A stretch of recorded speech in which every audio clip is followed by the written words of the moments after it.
extra. Hello. What is that made out of? Condoms. We're here to talk about safe sex. You're back to Mac for the second year for the Viva Glam campaign. Well, the first year working with Cindy was a tremendous experience, and I've always been a huge fan and lover of MAC and their campaigns, as particularly the Viva Glam campaign. We raised $34 million last year, which was the biggest year that MAC ever had for this particular campaign. Wow. And this year we want to raise $50 million to save lives all over the world. And tell me, why is this campaign so important to you personally? Well, I always say I don't want to make money, I want to make a difference. So MAC embodies everything that I believe in as a woman and as an artist. They've always put people that are so different from so many different walks of life and lifestyles as the faces of their brand, of their lifestyle. I don't even like the word brand when I talk about MAC. I like the word lifestyle. And what makes them so different with this campaign in particular is this $14.50 lipstick. 100% of the money made selling these lipsticks goes to the MAC AIDS Fund and goes to saving lives around the world, which makes them the only charity that does that. The hatched ideal, or the egg arrival, or the vessel arrival? I did. Yeah? I come up with everything I do. You guys don't know that by now? I'm a lunatic. And what's the meaning behind it? Did you talk about the meaning at all? I don't want to explain the meaning behind it. It was a performance art piece that I take a lot of pride in, and I think the world should just analyze it and decode it for themselves. Wow. Now, the single's the first time ever simultaneously in all 24. Ooh. In 24 hours. Yes. Well, actually, it was in like 4 hours. It was a very, I don't even mean to toot my own horn, but really it was incredible, wasn't it? It was crazy.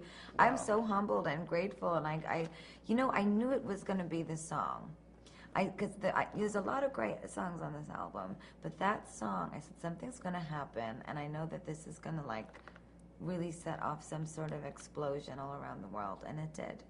It's the positivity of the message. And in your acceptance speech, you mentioned Whitney. You said that you thought about her when you were writing it, or thought about her singing. Has she reached out to you? Have you heard anything from her since you made I those don't like comments? to talk about my personal relationships with other singers and celebrities because they are so private and sacred to me. But what I will say is that female empowerment can change your life.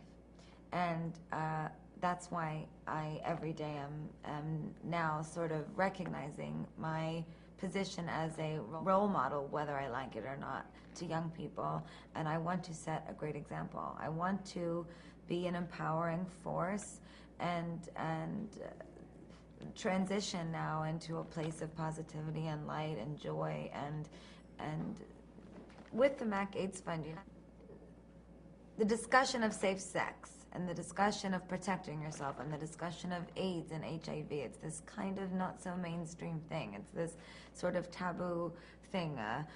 People are ashamed to say that they've got tested, or the stigma around going, well, why are you going to get tested? Are you afraid you have AIDS? Do you have unprotected sex? It is so important that we take something as accessible as a lipstick and we synthesize the discussion of safe sex to become as accessible as that. I urge young people, my fans, and not my fans, if you don't like my music, that's fine. Just support this cause. Go out and buy a lipstick for your mother, your sister, maybe your brother wears lipstick, fabulous, and tell them this lipstick costs $14.50. And every dollar of that $14.50 is going to help save a young woman or a young man's life who's infected with the HIV or AIDS.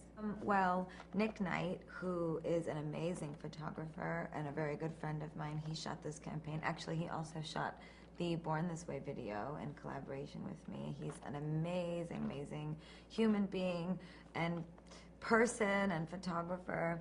And he wanted to just shoot me as the soulful, lovely person that he believes that I am. Thank goodness he likes me so much that he took such a nice picture. But when it came to the lipstick and designing the color of the lipstick, I didn't want to just make a beige lipstick that looked good on a white girl.